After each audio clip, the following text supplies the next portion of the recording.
എനിക്കൊരു 17 വയസ്സുള്ള സമയം മുതൽക്ക് SFIയുടെ ഭാഗമായി SFIയുടെയും ബാലസംഘത്തിൻ്റെ ഭാഗമായിട്ട് പിന്നീട് തുടർന്ന് CPMൻ്റെ ഭാഗമായിട്ട് പ്രവർത്തിച്ചു. പെട്ടെന്നൊരു ദിവസം നിൽക്കുന്ന നിപ്പിൽ കോൺഗ്രസ്സായി മാറിയതല്ല. അങ്ങനെ ഒരാൾക്ക് പെട്ടെന്നൊരു ദിവസം കൊണ്ട് രാഷ്ട്രീയമൊന്നും മാറാൻ കഴിയില്ല. പലരും കമ്മ്യൂണിസ്റ്റ് പാർട്ടിയിൽ നിന്ന് പ്രവർത്തനം മതിയാക്കി പൊതുപ്രവർത്തനം തന്നെ മതിയാക്കി വീട്ടിലിരിക്കുന്ന സാഹചര്യമുണ്ട്. ഒരു കമ്മ്യൂണിസ്റ്റുകാരനായിട്ട് വീട്ടിലിരിക്കുക അല്ല വേണ്ടത്, പൊതുരംഗത്ത് സജീവമായി ഇടപെടുന്നതിന് ബദലുകൾ തേടുക എന്നുള്ളതാണ് ഞാൻ ആലോചിച്ചപ്പോൾ കണ്ട മാർഗം. ചില ആൾക്കാരുടെ സ്ഥാപിത താല്പര്യങ്ങളാണ് ഇന്ന് പാർട്ടിക്കകത്ത് പ്രാദേശിക തലത്തിൽ പലയിടത്തും നിലനിൽക്കുന്നത്. ഇപ്പോൾ നമുക്ക് തെറ്റെന്ന് തോന്നുന്ന കാര്യങ്ങൾ പാർട്ടിക്ക് പൊതുവിൽ തെറ്റായി തോന്നണമെന്നില്ല.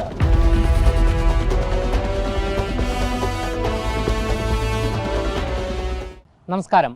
CPM എന്ന രാഷ്ട്രീയ പാർട്ടിയെ സ്വന്തം ജീവൻ പോലെ കാത്തുസൂക്ഷിച്ച പലരും ഇന്ന് മറ്റു പാർട്ടികളിലേക്ക് ചേക്കേറിക്കൊണ്ടിരിക്കുന്ന സാഹചര്യമാണ് നിലവിലുള്ളത്. കേരളത്തിലടക്കം നിരവധി പ്രമുഖ നേതാക്കൾ മറ്റു പാർട്ടികളിലേക്ക് ചേക്കേറിക്കൊണ്ടിരിക്കുന്നു.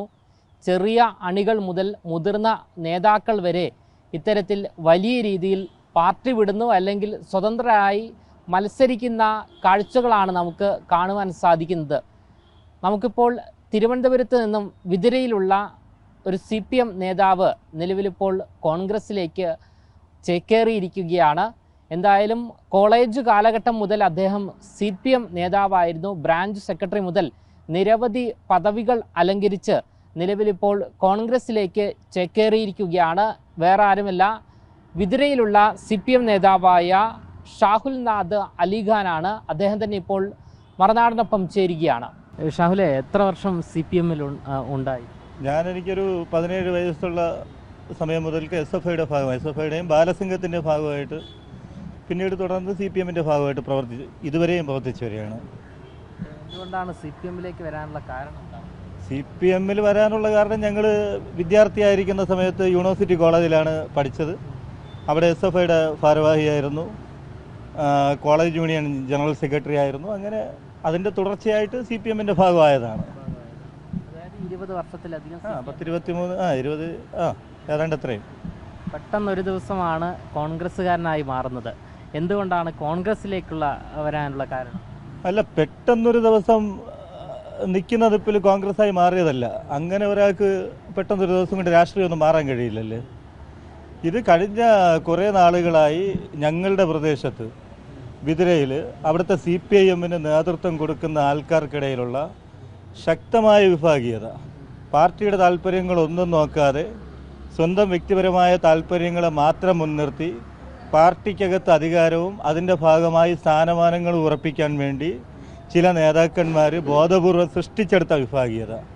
ആ വിഭാഗീയതയുടെ ഭാഗമായി പലരും കമ്മ്യൂണിസ്റ്റ് പാർട്ടിയിൽ നിന്ന് പ്രവർത്തനം മതിയാക്കി പൊതുപ്രവർത്തനം തന്നെ മതിയാക്കി വീട്ടിലിരിക്കുന്ന സാഹചര്യമുണ്ട് കഴിഞ്ഞ കുറേ നാളുകളായിട്ട്.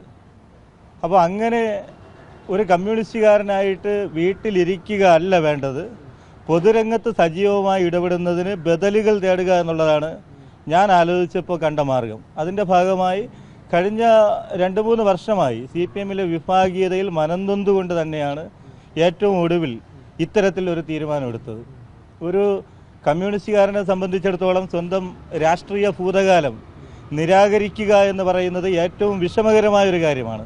പക്ഷേ പൊതുരംഗത്ത് ജനങ്ങൾക്ക് വേണ്ടി നിലയുറപ്പിക്കുന്ന ഏതൊരാൾക്കും അത്തരമൊരു വിഷമസന്ധിയെ കണ്ടുകൊണ്ട് ഒരു പോംവഴി എന്ന നിലയിൽ ഒരു രാഷ്ട്രീയ ബദലിലേക്ക് ചുവടുവെക്കുക എന്നത് മാത്രമേ ഇന്നത്തെ കാലത്ത് മാർഗമുള്ളൂ. അതുകൊണ്ട് തന്നെ ഇപ്പോൾ വിതുരയെ സംബന്ധിച്ചിടത്തോളം വിതുരയിലെ കമ്മ്യൂണിസ്റ്റ് പാർട്ടി അല്ലെങ്കിൽ വിതുരയിലെ തൊഴിലാളി വർഗ പാർട്ടി എന്ന് പറയുന്നത് ഒരുപാട് സമരങ്ങൾ, ഇപ്പോൾ എനിക്കൊപ്പം ഉള്ളവർക്കെല്ലാം അറിയാം, ഒരുപാട് സമരങ്ങളുടെയും പോരാട്ടങ്ങളുടെയും ഒക്കെ ആകെത്തുകയാണ് വിതുരയിലെ കമ്മ്യൂണിസ്റ്റ് പ്രസ്ഥാനം, ഇടതുപക്ഷ പാർട്ടി. ആ പോരാട്ടങ്ങൾക്കെല്ലാം നേതൃത്വം കൊടുത്തവർ കണ്ണീരോടുകൂടി പാർട്ടിയോട് വിട പറഞ്ഞ് വീട്ടിൽ പോയി മിണ്ടാതിരിക്കുകയാണ്. അതിനെല്ലാം കാരണം ഇന്ന് നമ്മുടെ പാർട്ടിയുടെ തലപ്പത്തിരിക്കുന്ന അവിടുത്തെ ചുമതലയുള്ള CPMൻ്റെ ജില്ലാ കമ്മിറ്റി അംഗവും CPIMൻ്റെ ഏരിയ നേതാക്കന്മാരുമാണ്. ഒരു കാലഘട്ടത്തിൽ പാർട്ടിയെ കെട്ടിപ്പടുക്കുന്നതിന് നേതൃത്വം കൊടുത്ത മുഴുവൻ ആളുകളും വളരെ ദുഃഖത്തോടുകൂടി കമ്മ്യൂണിസ്റ്റ് പ്രസ്ഥാനത്തോട് വിട പറഞ്ഞ സാഹചര്യമാണ്. അപ്പോൾ അങ്ങനെ ഒരു സാഹചര്യത്തിലാണ് ഇടതുപക്ഷ രാഷ്ട്രീയത്തോട് വിട പറയുവാനും കോൺഗ്രസിൻ്റെ ഭാഗമായി മാറാനും തീരുമാനിച്ചിട്ടുള്ളത്. വലിയ തിരിച്ചടിയാണ് ഈ നിയമസഭാ തെരഞ്ഞെടുപ്പിൽ CPMന് നേരിടേണ്ടി വന്നത്. ആ ഒരു തിരിച്ചടിക്കുള്ള കാരണത്തെക്കുറിച്ചെങ്ങാനും ഷാഹുൽ പാർട്ടി യോഗങ്ങളിലോ മറ്റോ പറഞ്ഞിരുന്നോ? അല്ല, കമ്മ്യൂണിസ്റ്റ് പാർട്ടിക്ക് ഈ തെരഞ്ഞെടുപ്പിൽ, നിയമസഭാ തെരഞ്ഞെടുപ്പിൽ രാഷ്ട്രീയമായി വലിയ തിരിച്ചടി ഉണ്ടായി. ആ തിരിച്ചടി എങ്ങനെ ഉണ്ടായി എന്നതിനെ സംബന്ധിച്ച് പ്രാഥമികമായ ഒരു പരിശോധനയും വിലയിരുത്തലുമാണ് കമ്മ്യൂണിസ്റ്റ് പാർട്ടിയുടെ സംസ്ഥാന സെക്രട്ടേറിയറ്റും സംസ്ഥാന കമ്മിറ്റിയും എടുത്തിട്ടുള്ളത്. അത് പാർട്ടിയുടെ നേതാക്കന്മാർ പറഞ്ഞിട്ടുള്ളതാണ്. എന്നാൽ അത് ഏറ്റവും ഗൗരവമായി അതിനെ സംബന്ധിച്ച് ചർച്ച ചെയ്ത് എന്തുകൊണ്ട് നമ്മൾക്ക് പരാജയം ഉണ്ടായി എന്നതിനെക്കുറിച്ച് വിലയിരുത്തുന്നത് പാർട്ടിയുടെ ബ്രാഞ്ച് ഘടകങ്ങൾ വരെയുള്ള പാർട്ടി ഘടകങ്ങൾ ഗൗരവപൂർവ്വം ആ കാര്യങ്ങൾ ചർച്ച ചെയ്യുമ്പോഴാണ്. അപ്പോൾ അത് ഏത് വിധേന വേണം ചർച്ച ചെയ്യേണ്ടത് എന്നതിനെക്കുറിച്ച് പാർട്ടി സംസ്ഥാന കമ്മിറ്റി ഒരു മാർഗനിർദ്ദേശം നൽകിയിട്ടുണ്ട്. അത് പാർട്ടി മെമ്പർമാർക്ക് യാതൊരു ഭയവും കൂടാതെ ഈ കാര്യങ്ങളെ സംബന്ധിച്ച് ചർച്ച ചെയ്യാമെന്നതാണ്. അതിൻ്റെ ഭാഗമായി നമ്മുടെ പ്രദേശത്തെ പാർട്ടി ഘടകങ്ങളിൽ പാർട്ടി സഖാക്കൾ സ്വതന്ത്രമായി യാതൊരു ഭയവും കൂടാതെ പാർട്ടിയുടെ ജനറൽ സെക്രട്ടറി അടക്കം നിർദ്ദേശിച്ചതിന് അനുസൃതമായി പാർട്ടി ഘടകങ്ങളിൽ ചർച്ച ചെയ്യുമ്പോൾ അത് പാർട്ടിയുടെ പ്രാദേശിക നേതൃത്വം, ജില്ലാ നേതൃത്വം നേരിട്ട് ഇടപെട്ടുകൊണ്ട് അത്തരം ചർച്ചകളെ നിരുത്സാഹപ്പെടുത്തുകയും ആ നിലയ്ക്ക് ചർച്ച ചെയ്യുന്നവരെ പല നിലയ്ക്ക് ഭീഷണിപ്പെടുത്തുകയും അവർക്ക് സംഘടനാപരമായ പല വിധത്തിലുള്ള വിലക്കുകൾ ഏർപ്പെടുത്തുകയും ചെയ്യുന്നൊരു സാഹചര്യമാണ് ഇന്ന് പാർട്ടിക്കകത്ത് നിലവിലുള്ളത്. അത് കമ്മ്യൂണിസ്റ്റ് പാർട്ടി പോലൊരു പാർട്ടിക്ക് അത് ഭൂഷണമല്ല. അത് കമ്മ്യൂണിസ്റ്റ് പാർട്ടിയെപ്പോലൊരു പാർട്ടിക്ക് മുന്നോട്ട് പോകുന്നതിന് ഒരുപാട് പ്രയാസം ഉണ്ടാക്കും. അതാണ് ഞാൻ നേരത്തെ പറഞ്ഞത്. ചില ആൾക്കാരുടെ സ്ഥാപിത താല്പര്യങ്ങളാണ് ഇന്ന് പാർട്ടിക്കകത്ത് പ്രാദേശിക തലത്തിൽ പലയിടത്തും നിലനിൽക്കുന്നത്. ഈ ഷാഹുലിന് പാർട്ടിയുമായി ഏതെങ്കിലും തരത്തിലുള്ള പ്രശ്നം നിലനിന്നിരുന്നോ? പാർട്ടിയുമായി അങ്ങനെ ഒരു പാർട്ടി സഖാവെന്ന നിലയ്ക്ക് പാർട്ടിയുമായി അങ്ങനെ ഒരു പ്രശ്നം വരേണ്ടതില്ല. കാര്യം നമ്മൾ വളരെ ആത്മാർത്ഥമായിട്ടാണ് പാർട്ടിയുടെ ഭാഗമായും പാർട്ടിയുടെ വിവിധ ബഹുജന മുന്നണികളുടെയൊക്കെ ഭാഗമായി നമ്മൾ പ്രവർത്തിക്കുന്നത്. അപ്പോൾ പാർട്ടിയുമായി അങ്ങനെ ഒരു പ്രശ്നം വരേണ്ടതില്ല. അത് ഏതൊരു പാർട്ടി സഖാവിനും പാർട്ടിക്കകത്ത് തെറ്റുകൾ കാണിക്കുന്നത് ഇപ്പോൾ നമുക്ക് തെറ്റെന്ന് തോന്നുന്ന കാര്യങ്ങൾ പാർട്ടിക്ക് പൊതുവിൽ തെറ്റായി തോന്നണമെന്നില്ല. പക്ഷേ പൊതുവിൽ പാർട്ടിക്കുള്ളിൽ തന്നെ പൊതുവിൽ ചില ചർച്ചകൾ ഉയർന്നു വരികയും തെറ്റാണ് എന്ന് പാർട്ടി തന്നെ സമ്മതിക്കുകയും ബോധ്യപ്പെടുകയും ചെയ്യുന്ന കാര്യങ്ങളിൽ പോലും പലപ്പോഴും ആ നിലയ്ക്കുള്ള തീരുമാനങ്ങൾ പാർട്ടിയുടെ ഭാഗത്തുനിന്ന് ഉണ്ടാകുന്നില്ല. അതാണ് പ്രശ്നം. ഇപ്പോൾ പാർട്ടിക്കകത്ത് ചില നേതാക്കന്മാർക്ക് വിഭാഗീയത ഏത് രീതിയിലേക്ക് മാറ്റി നിർത്താൻ ശ്രമിച്ചാലും ചില ആൾക്കാർക്ക് വിഭാഗീയത അത്യാവശ്യമാണ്. അത് വിഭാഗീയതയിൽ ജനിച്ച് വിഭാഗീയതയിൽ വളർന്ന് വിഭാഗീയതയിൽ ജീവിക്കുന്ന ചില നേതാക്കന്മാരുണ്ട്. അവർക്ക് ജില്ലാ പഞ്ചായത്ത് പ്രസിഡന്റ് ആവുന്നതിനും ലൈബ്രറി കൗൺസിലിൻ്റെ സംസ്ഥാന സെക്രട്ടറി ആവുന്നതിനും അല്ലെങ്കിൽ പാർട്ടിയുടെ ജില്ലാ സെക്രട്ടേറിയറ്റിൽ വരുന്നതിനും അല്ലെങ്കിൽ നിയമസഭാ തെരഞ്ഞെടുപ്പിൽ മത്സരിക്കുന്നതിനുമൊക്കെ വേണ്ടി അവർ വിഭാഗീയതയിൽ അഭയം തേടുകയാണ്. അതാണ് പ്രശ്നം. അവർ വിഭാഗീയതയിൽ അഭയം തേടുന്നു. അവരുടെ തെറ്റായ പ്രവണതകളെ ആരെങ്കിലും ചൂണ്ടിക്കാണിച്ചു കഴിഞ്ഞാൽ അത്തരക്കാരെ പാർട്ടി കമ്മിറ്റികളിൽ നിന്ന് ഉന്മൂലനം ചെയ്യുന്നതിന് വേണ്ടി ഏതറ്റം വരെയും അവർ പോകാൻ തയ്യാറാകുന്നു. അതിനെല്ലാം അവർ മറയായിട്ട് പരിചയമായിട്ട് കമ്മ്യൂണിസ്റ്റ് പാർട്ടിയുടെ സംഘടനാ സംവിധാനങ്ങളെ വളരെ നല്ല നിലയ്ക്ക് ഉപയോഗപ്പെടുത്തുകയും ചെയ്യുന്നുണ്ട്. പാർട്ടി ഏതെങ്കിലും തരത്തിലുള്ള അച്ചടക്ക നടപടിയോ മറ്റോ ഷാഹുലിനെതിരെ സ്വീകരിച്ചിട്ടുണ്ടോ? പാർട്ടി ഇപ്പോൾ എന്നെ പാർട്ടിയിൽ നിന്ന് പുറത്താക്കിയിരിക്കുകയാണ്. പാർട്ടിയിൽ നിന്ന് പുറത്താക്കിയിരിക്കുന്നത് മാത്രമല്ല, പാർട്ടിയുടെ സംസ്ഥാന സെക്രട്ടേറിയറ്റ് നിർദ്ദേശപ്രകാരം പാർട്ടിക്കകത്ത് നമുക്ക് ഈ തെരഞ്ഞെടുപ്പുമായി ബന്ധപ്പെട്ട് ഏത് കാര്യവും ചർച്ച ചെയ്യാമെന്ന് പാർട്ടി പറയുന്നു. അതിനുവേണ്ടി പാർട്ടി ഏരിയ കമ്മിറ്റി അംഗങ്ങൾ ഉൾപ്പെടെയുള്ളവർ പങ്കെടുത്തുകൊണ്ട് ബ്രാഞ്ച് കമ്മിറ്റികൾ കൂടുന്നു. ആ ബ്രാഞ്ച് കമ്മിറ്റികളിൽ സ്വതന്ത്രമായി നമ്മുടെ അഭിപ്രായം നമ്മൾ പറയുമ്പോൾ അതിൻ്റെ തൊട്ടടുത്ത ദിവസം മുതൽക്ക് വിളിച്ച് ഭീഷണിയാണ് നേതാക്കന്മാർ. നീ എന്തിന് അങ്ങനെ പറഞ്ഞു, നീ എന്തിന് ഇങ്ങനെ പറഞ്ഞു എന്ന് ചോദിക്കുകയാണ്.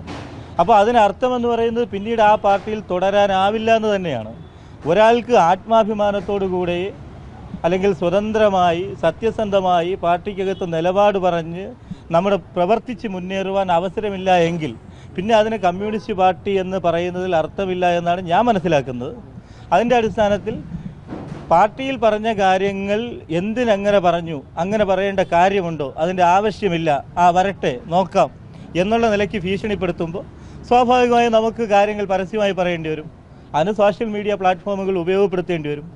അതാണ് സംഭവിച്ചിട്ടുള്ളത്. അതിൻ്റെ ഭാഗമായി നടപടിയെടുക്കുകയാണ്. നടപടിയെടുക്കുമ്പോൾ സാധാരണഗതിയിൽ ഒരാൾക്കൊരു തെറ്റോ കുറ്റമോ എന്തെങ്കിലും വന്നു കഴിഞ്ഞാൽ പാർട്ടി നടപടിയുടെ ഭാഗമായി പല ഘട്ടങ്ങളുണ്ട്. ഒന്ന്, ഒരാളെ ശാസിക്കുക എന്നുള്ളതാണ്. രണ്ടാമതായി താക്കീത് ചെയ്യുക എന്നുള്ളതാണ്. മൂന്നാമതായി പാർട്ടിയിൽ നിന്ന് അന്വേഷണ വിധേയമായി സസ്പെൻഡ് ചെയ്യുക എന്നുള്ളതാണ്. അത് കഴിഞ്ഞ് ഏറ്റവും അവസാന ഘട്ടമാണ് പാർട്ടിയിൽ നിന്ന് നടപടിയെടുത്ത് പുറത്താക്കുക എന്നത്. എന്നാൽ നടപടിയെടുത്ത് പുറത്താക്കുന്ന ഒരാൾക്കും കമ്മ്യൂണിസ്റ്റ് പാർട്ടിയുടെ ഭാഗമായി പിൽക്കാലത്ത് പ്രവർത്തിക്കാനും തെറ്റ് തിരുത്തി പാർട്ടിയെ ബോധ്യപ്പെടുത്തി പാർട്ടിയിൽ തിരിച്ചു വരാനും അവസരമുണ്ട്. ആ അവസരം കൂടി കൊടുക്കണം. പക്ഷേ ഇവിടെ എന്നെ പുറത്താക്കുമ്പോൾ ആ പുറത്താക്കിയ കുറിപ്പിൽ പാർട്ടി പറഞ്ഞിരിക്കുന്നത് ഇനി ഈ സഖാവിന് ഈ പാർട്ടിയുമായി ഒരു ബന്ധവും ഉണ്ടായിരിക്കുന്നതല്ല എന്നാണ്. അതിനാരാണ് ഒരു പാർട്ടിയുടെ പ്രാദേശിക ഘടകത്തെ ചുമതലപ്പെടുത്തിയിരിക്കുന്നത്? ഒരു ഏരിയ കമ്മിറ്റിയോ ഒരു ലോക്കൽ കമ്മിറ്റിയോ ഒരാൾക്കെതിരെ നടപടിയെടുത്തിട്ട് ഈ ആളിന് CPM-മായി ഇനി അങ്ങോട്ട് ഒരു ബന്ധവും ഉണ്ടാവില്ല എന്ന് പറയാൻ ആരാണ് ഒരു കമ്മ്യൂണിസ്റ്റ് പാർട്ടിയുടെ പ്രാദേശിക ഘടകത്തിനെ ചുമതലപ്പെടുത്തിയിട്ടുള്ളത്? അപ്പോൾ ഇതൊക്കെ ശക്തമായ വിഭാഗീയ താല്പര്യങ്ങളാണ്. അതിന് ഞാൻ അങ്ങനെ മാത്രമേ കാണുന്നുള്ളൂ. ഷാഹുലിനോടൊരു പ്രത്യേക എന്തെങ്കിലും പ്രശ്നമോ മറ്റോ ഉണ്ടായിരുന്നു? അങ്ങനെ പ്രശ്നങ്ങളൊന്നുമില്ല. അങ്ങനെയുള്ള പ്രശ്നങ്ങളൊന്നുമില്ല. പാർട്ടിക്കകത്ത് ഞാനടക്കമുള്ളവർ അഭിപ്രായങ്ങൾ തുറന്നു പറയുന്നു, ശക്തമായി വിമർശന ബുദ്ധിയോടുകൂടി കാര്യങ്ങളെ കാണുന്നു. അതൊക്കെ തന്നെയാണ്. പിന്നെ ഇപ്പോൾ പഴയ കമ്മ്യൂണിസ്റ്റ് പാർട്ടിയല്ല ഇപ്പോഴത്തെ കമ്മ്യൂണിസ്റ്റ് പാർട്ടി. ഇപ്പോഴത്തെ കമ്മ്യൂണിസ്റ്റ് പാർട്ടി എന്ന് പറയുന്നത് നേതാക്കന്മാരെ വിളിച്ച് കാര്യങ്ങളൊക്കെ പറഞ്ഞ് അവരുടെ ചൊൽപ്പടിക്ക് നിന്ന് കഴിഞ്ഞാൽ എല്ലാ കാര്യങ്ങളും നേടിയെടുക്കാൻ കഴിയുന്ന ഒരു സാഹചര്യമാണ്. പാർട്ടിയിലുള്ളപ്പോൾ ഏതൊക്കെ പദവികൾ വഹിച്ചിട്ടുണ്ട്? പാർട്ടിയിലിരുന്നപ്പോൾ ഞാൻ യൂണിവേഴ്സിറ്റി കോളേജിലാണ് പഠിച്ചത്. കോളേജ് യൂണിയൻ്റെ ജനറൽ സെക്രട്ടറി ആയിരുന്നു. SFIയുടെ അവിടുത്തെ യൂണിറ്റ് ഭാരവാഹിയായിരുന്നു. SFIയുടെ ഏരിയ ഭാരവാഹിയായിരുന്നു. പിന്നീട് DYFIയുടെ ഭാരവാഹിയായിരുന്നു.